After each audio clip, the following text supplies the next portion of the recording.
Yes, good morning. आज हम लोग मार्केट का जो डिस्कशन हुआ था उस डिस्कशन को फर्दर क्लासिफाइड करते हुए आज हम लोग बात करते हैं परफेक्ट कंपटीशन मार्केट की, जिसको हम लोग हिंदी में कहेंगे पूर्ण प्रतियोगी बाजार। देखिए, परफेक्ट कंपटीशन का मतलब ये निकलता है कि उसमें पूर्णतः कंप्लीटली कंपटीशन होगा। देखिए, जो आपका परफेक्ट कंपटीशन मार्केट होता है उसमें होमोजेनियस गुड अवेलेबल रहती है और large number buyers and sellers रहेंगे, क्योंकि आप कोई भी कमोडिटी लेने जाते हैं पर्टिकुलर, उसके खूब सारे सेलर्स मिल जाएंगे, लेकिन उनकी क्वालिटी में किसी प्रकार का चेंजेस नहीं होगा, सब होमोजेनियस होगी, एक रूप होगी। तो इस परफेक्ट कंपटीशन मार्केट का हम लोग एक एग्जांपल ले सकते हैं, वो है जोधपुर के लिए चौटे का दूध। आप पूरे जोधपुर में कहीं चले जाइए, वही क्वालिटी वही प्राइस आपको मिलेगी। अगर कोई भी बायर या सेलर उस प्राइस को इफ़ेक्ट डालना चाहेगा तो किसी प्रकार का उस प्राइस पे इफ़ेक्ट नहीं आएगा। तो इस परफेक्ट कंपटीशन मार्केट का कुछ हम लोग विशेषताएं, जो आपके फीचर्स हैं, उसके बारे में हम लोग डिस्कस करेंगे। पहला पॉइंट है large number of buyers and sellers.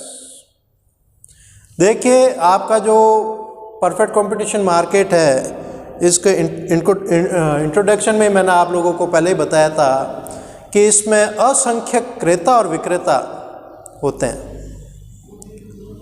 कोई भी क्रेता या विक्रेता अपनी क्रियाओं के द्वारा बाजार की दशाओं पर प्रभाव नहीं डाल सकता।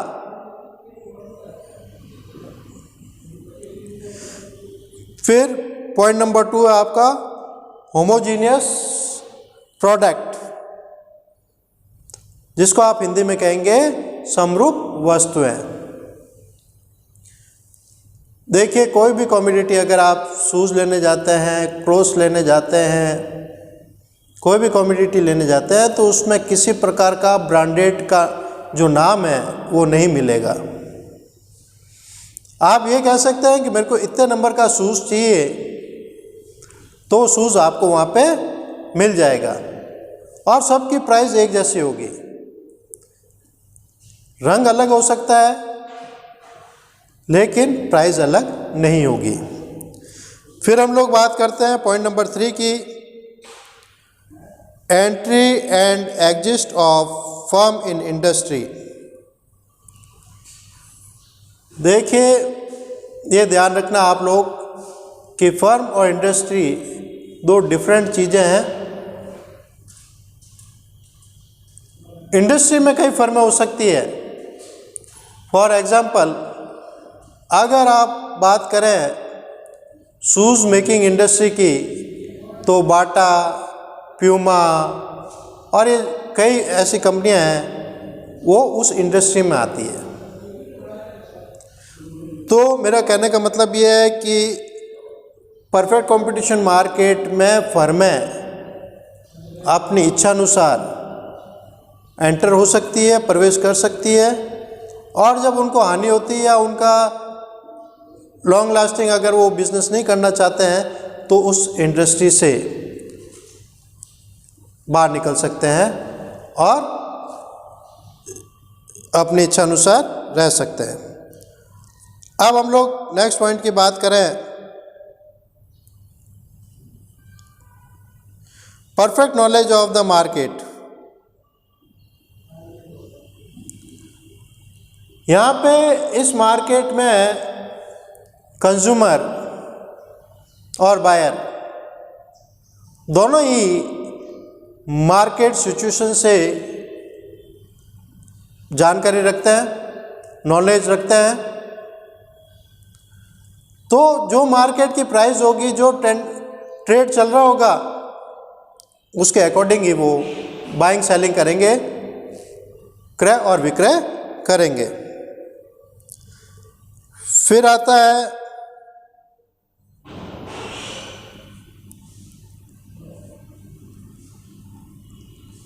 Perfect mobility of factors.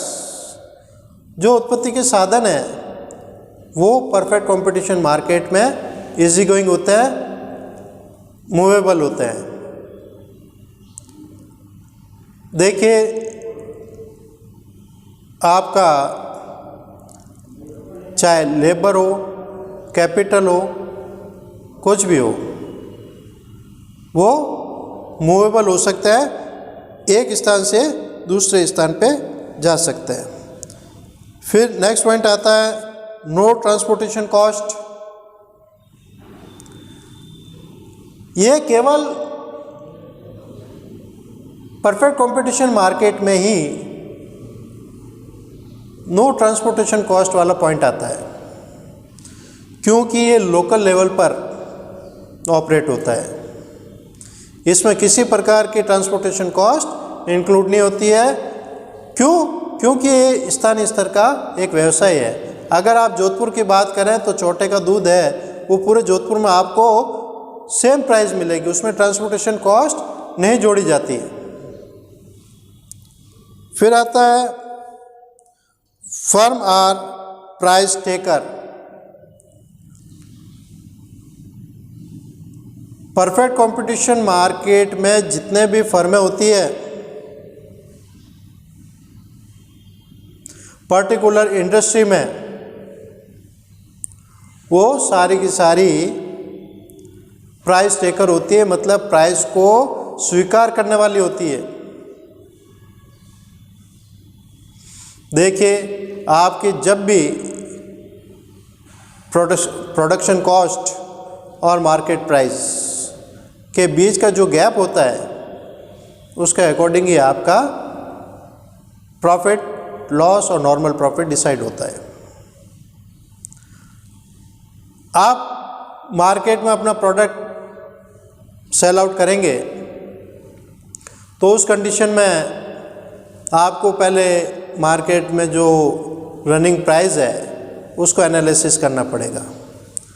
अगर आप ये देखते हैं कि उस प्राइस पे आप प्रोडक्शन को मिनिमम कॉस्ट से में प्रोड्यूस कर पाते हैं या नहीं कर पाते हैं, अगर मिनिमम कॉस्ट पे अगर आप प्रोड्यूस कर लेते हैं और मार्केट में बेचते हैं तो आपका प्रोडक्ट रन आउट होगा। अगर आपकी प्राइस मार्केट प्राइस से हायर जाती है तो आपका प्रोडक्ट मार्केट में नहीं बिकेगा। और आपका जो नेक्स्ट पॉइंट आता है यूनिफॉर्म प्राइस।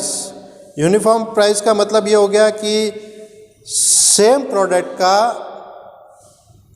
प्राइस है वो मार्केट में सेम रहेगा।